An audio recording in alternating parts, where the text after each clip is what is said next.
Hey there, fam. How's it going? And welcome to the Monday Motivation. How y'all doing? Y'all had a great weekend. You guys learned it off from your pastors. Yeah, I got some great word. I hope so. So today's subject is one that came from a quote, right? It was one that it spoke to me. It was interesting. And it's a great way to start this Monday. You know, this Monday, it's a good way to start your week. It's kind of a good way to start your year. Pretty much, it's just a good way in general, right? And the quote goes as this: tomorrow's success is in what you do today. If you're taking notes, I'll put that one more time. Tomorrow's success is in what you do today, right? Ben Franklin had another great quote that said, don't leave for tomorrow what you can do today, right? Don't procrastinate.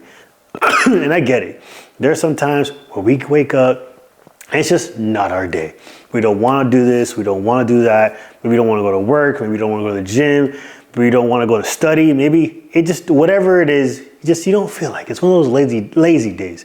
And that's all right. You know, we all have those kind of lazy days, but that can't be a normal, right? Because it'd be impossible. It'd be just hypocritical of me to say, oh no, every day you should be just grinding all the time. There's some days that's okay to be lazy. Obviously in moderation, right? Like you're not gonna go and like, if you had a really good diet, you know, throughout the whole week, you're just gonna go and crash it just on the weekend. No, let's not do that, right? That's just not smart.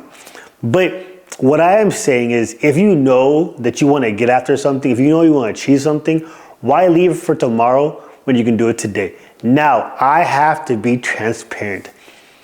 And I know I might not be the only one when I say this, but there's a certain group of us, right, that kind of thrive in that last minute, right? We will put it off till the last second because we know we can pull it off. And I'm not saying that's good. I'm not saying that's a great skill to have, but I'm not saying it's not. But I'm not going to get into that debate right now. But just, it's not good to procrastinate. That's something that I know I personally am working on, right? And that's like also putting schedules out for myself, putting, you know, short-term goals, daily goals, things that are like low priority, things that are high priority. High priority, obviously, get my first attention. Low priority is like, all right, I'll get to that in a little bit. That can be like on the back burner. That can be on a tomorrow project. But what I need to do today, I need to dial this in. I have things checked out. It's very important, right? Like I've definitely, as I've gotten more into this and gotten like deeper into putting more content out, studying more, doing more things, I realized, hey, I need to create a schedule for myself, because if not, I'm like, oh, I'll do it tomorrow. What? That's a meeting. Oh, we can push that. Can we push it till later? I don't feel like waking up early for that meeting. Oh, I don't feel like waking up early or just doing this today. Well, if I can knock it out today, tomorrow should be a little easier, right? So that's why when it says tomorrow's success is in what you do today, it's true. The effort you're putting in now, the grind you're putting in now, you might not see it tomorrow, you might not see it a week from now, you might not even see a month or a year from now, but 5 years down the line, you'll be like, man, I'm glad I put in the work when I did. One of the biggest things that you hear a lot of people say, I wish I started earlier, right? I wish I knew this thing earlier. I wish, you know, someone would have told me this earlier. But obviously it happens, you know, sometimes we're a little hard-headed, sometimes we don't really listen, but it is definitely something that I've been trying to apply to myself, you know, a personal goal is to get better at that, right? And as always, I like to go and back this up with scripture. So we're gonna go to 1 Peter 4:10. Right here, if your Bibles, open it up. 1 Peter 4:10. Don't worry, I'll put it down here, you know, in the lower thirds, but it's good to have a paper Bible. A buddy of mine said, you know, not that long ago, that, hey, let's bring a paper Bible into church. So, you know, we're working on that. Right now I have the tablet, but I got the Bible app. So, you know, we're meeting halfway, yeah? So it actually says here in 1 Peter 4:10, and it says, each of you should use whatever gifts you have received to serve others as faithful stewards of God's grace in various forms. Yeah? To be a steward, another word for steward is a caretaker. If God has given you certain gifts, if he's giving you certain talents, if he's giving you certain responsibilities, right? Maybe you're the leader of a youth group. Maybe you're, you know, the captain on your sports team. Maybe, you know, you're the boss at a company, whatever. If God's placed you in this position of leadership, if he's placed you and he's giving you these gifts, you need to be good stewards of them.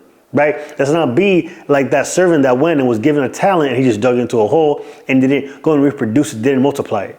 Yeah, because when God gives us these things and He tells us be good stewards of it, He expects a return. The word is ROI, a return on interest, on investment. Sorry, if I'm investing this into you, what's going to be my return, right? If you go to a company and you're like, hey, listen, we want you to invest in our company. One of the biggest things they're going to say is, well, what do we get out of this? If we invest, let's say $10,000, what is that going to look like a couple years from now? And we're going to get a return on the investment. I'm going to get that 10 grand back. And usually a good company will be like, oh, hey, you can make this X amount of times, right? X times 3, right? So if you invested 10,000, we can project that in 2 years, you'll go and get that investment plus another 20,000. So that's how the people look at it, right? That's a quick, I'm not a business major or anything like that, but that's kind of how it looks like. So God's doing the same thing. If God's giving you these gifts, He's giving you to get the singing, of guitar playing, of writing, of speaking well. If He's doing these things for you and He's giving you these talents, and I've said this so many times, you probably are getting like really tired of me saying this, but our talents are God's gift to us. What we do with them is our gift to God. Yeah, I'll say that one more time. I know I kind of threw that off a little bit. Our talents are God's gift to us. What we do with them is our gift to God, right? So if He's giving you the ability to speak well, to play sports well, to sing, to write, to whatever, then if we use that and we capitalize every opportunity we have to then tell people about God, to share His word, to use our talents for His glory, then the return on His investment is massive, right? And you can't put that work in. You can't go and create this, mega bearing fruit if you're not putting in the work, right? If you're procrastinating, if you're putting it to the last second, if you're like, oh, I don't do that. Oh, I don't want to do that right now. Then you're going to leave it for tomorrow, what you could do today. So the success you want to have, that you talk about having so much, is getting further and further down the line. So that's why when the whole original quote for today was, tomorrow's success is in what you do today. How about this? I challenge you guys like I've challenged myself. I promise you I'm going to this challenge with you guys.